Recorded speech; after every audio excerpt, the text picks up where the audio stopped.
जो खबर हम बताने जा रहे हैं साहेबगंज के लोगों के लिए बहुत अच्छी खबर है। अगर सब कुछ सही रहा तो बहुत जल्द साहेबगंज में एयरपोर्ट मिल जाएगा और कम से कम कार्गो प्लेन के लिए तो मिल ही जाएगा। असल में खबर यह है कि एयरपोर्ट अथॉरिटी ऑफ इंडिया के पदाधिकारी पहुंचे साहेबगंज के स्थल का निरीक्षण किया कि भाई इस जगह पर कार्गो प्लेन उतरेगा, इस जगह पर एयरपोर्ट बनेगा, इस तरीके का एयरपोर्ट एयर कार्गो के निर्माण के लिए एयरपोर्ट अथॉरिटी ऑफ इंडिया की 6 सदस्यीय टीम साहेबगंज जिले के साहेबगंज अंचल के डिहारी ग्राम के पास हाजीपुर और हाजीपुर बीटा के असर्वेक्षित मौजा में जमीन चिन्हित करने पहुंची। टीम के साथ स्थानीय पदाधिकारी के रूप में अपर समाहर्ता गौतम कुमार भगत, एसडीओ अमर जॉन आइन, अंचलाधिकारी बासुकीनाथ टुडू भी मौजूद थे। साहेबगंज में हवाई अड्डा सह एयर कार्गो के निर्माण के लिए स्थलीय जांच को मेघा रोहिल्ला के नेतृत्व में आई 6 सदस्यीय टीम में नवीन जाकुला, सुनील कुमार, संजीव सरकार, गिरिराज शर्मा और मोहित गुप्ता पहुंचे। यह 2 दिनों तक यहां रहकर हवाई अड्डा के लिए उपलब्ध जमीन और उसकी स्थिति का जायजा लेंगे। इस क्रम में टीम ने सबसे पहले प्रस्तावित स्थल का जायजा लिया। टीम ने प्रस्तावित हवाई अड्डा स्थल का मुआयना कर समीक्षा की और स्थल के आसपास बहने वाली गंगा नदी, एनएच रोड, राजमहल की पहाड़ की स्थिति के संदर्भ में जानकारी हासिल की। प्रस्तावित स्थल पर टीम तकरीबन 1 घंटे तक रुककर इस संबंध में कई जानकारियां इकट्ठा की।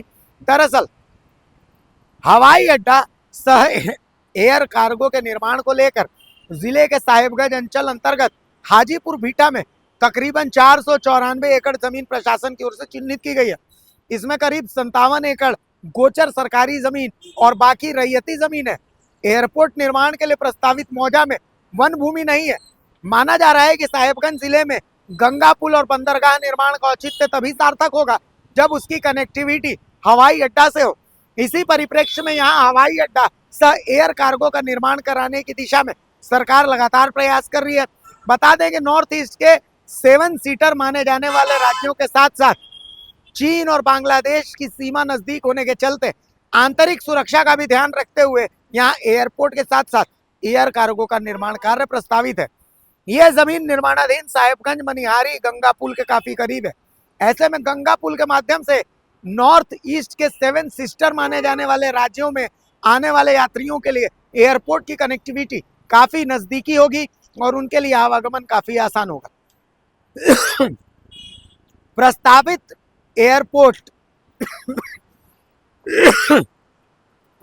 एयरपोर्ट से स्वीकृत 4 लेन NH-33 भी बिल्कुल पास होगा।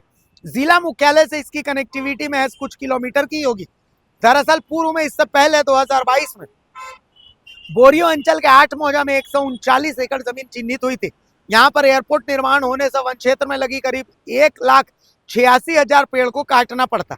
हालांकि ग्रामीणों और रैयतों के विरोध के बाद वहां एयरपोर्ट निर्माण के प्रस्ताव को स्थगित करना पड़ा था।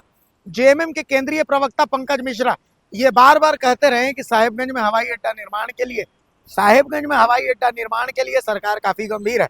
सब कुछ ठीक रहा तो 2029-30 तक साहेबगंज में हवाई जहाज उड़ान भरने लगेगा। ये किस तरह का निरीक्षण हो रहा है? जरा सा भैया ये सब हटाओ ना। सब लोग आज एयरपोर्ट अथॉरिटी ऑफ इंडिया के लोग आए थे यहाँ पे साहेबगंज जिला में एयरपोर्ट निर्माण हेतु प्री फिजिबिलिटी टेस्ट के लिए, और उनको हम लोग ने फील्ड दिखाया है।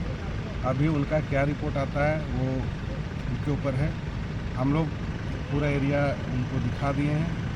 अब आगे उनको सारा चीज़ जांच करके बताना है कि इसमें बनेगा अथवा नहीं। ये उनको जांच करके हम लोग को 1 आध महीना बाद बताएंगे। अभी हम लोग जांच करवा के अभी हम लोग अपने ऑफिस में जा रहे हैं। सर कितने एकड़ का कितने एकड़ जमीन इसमें लगना है? यहाँ अभी तत्काल 494 एकड़ ज़मीन हम लोग चिन्हित किए हैं, जिसमें 57 एकड़ सरकारी ज़मीन है और शेष ज़मीन रैयती है। और सभी रैयती ज़मीन का अधिग्रहण करके हम लोग एयरपोर्ट निर्माण करने का काम करेंगे। धन्यवाद। नमस्कार, द भारत मित्र में आपका स्वागत है। इस वक्त मैं मौजूद हुई है साहेबगंज जिला का सदर प्रखंड के ये मौजा हाजीपुर बीटा कहलाता है। और यह देखिए, यह जो एरिया है ये आने वाले समय में शायद ये साहेबगंज नहीं क्षेत्र के लिए और जो पड़ोसी राज्य हैं, पड़ोसी जिले हैं, वहां के लिए भी ये आने वाले समय सुविधाजनक और फायदेमंद कई मामलों खास करके यातायात के मामले में ये फायदेमंद होगा कि यहाँ पर एयरपोर्ट का उसके निर्माण के लिए राज्य सरकार ने लगभग मन बना लिया है और इसमें कवायदें तेज हो गई हैं। और इस मामले में यानी कि ये जो एयरपोर्ट निर्माण की बात है, इसमें कहीं न कहीं झारखंड मुक्ति मोर्चा के जो केंद्रीय सचिव हैं पंकज मिश्रा जी, वो उन्होंने अपने हर बयान में हर मंच से इस बात के लिए लगातार वो बोलते रहे हैं कि एयरपोर्ट का निर्माण जो है साहिबगंज जिले में होगा। और इसी के तहत ये केंद्रीय टीम 6 सदस्यीय केंद्रीय टीम जो नागरिक उड्डयन के जो है उसके आए और उन्होंने इस क्षेत्र को यहाँ के जो अपर समर्था है उनके और जो यहाँ के जो अंचलाधिकारी हैं सदर अंचल के, तो उनके उपस्थिति में वो ये टीम जो आई और उन्होंने जगह का निरीक्षण किया है।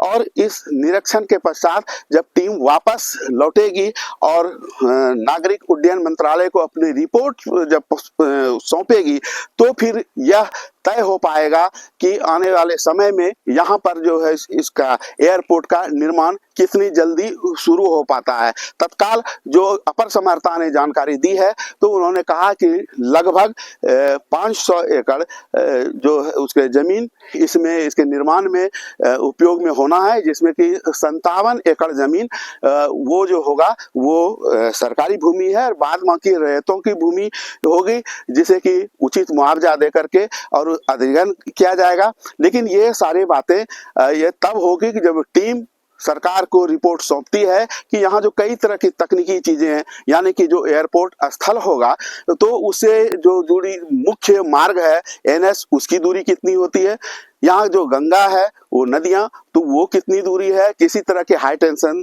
तार के जो उसके पोल हैं, जो किसी तरह के टावर हैं वो तो नहीं, इस तरह की कई तकनीकी चीजें हैं जिसका निर्णय इसके जो विशेषज्ञ हैं वो देखेंगे और उसके बाद सारी रिपोर्ट सौंपी जाएगी।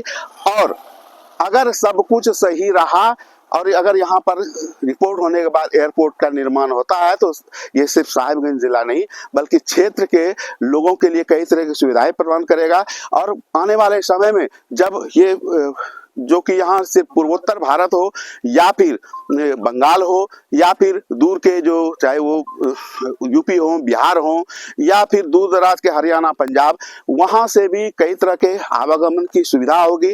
कार्गो के माध्यम से जो माल की ढुलाई वो सुविधा होगी। और सबसे जो और भी बातें हैं कि यहाँ पर जो जब निर्माण होगा तो चूंकि साहिबगंज में पूर्व से ही बंदरगाह का निर्माण हो चुका है तो जल मार्ग से भी, थल मार्ग से भी, रेल मार्ग से भी और वायु मार्ग, इन सब तरह से लोगों के आवागमन की सुविधा बढ़ जाएगी। और यह पहला एयरपोर्ट होगा जो कि जल मार्ग, थल मार्ग और रेल मार्ग तीनों से जुड़ा होगा।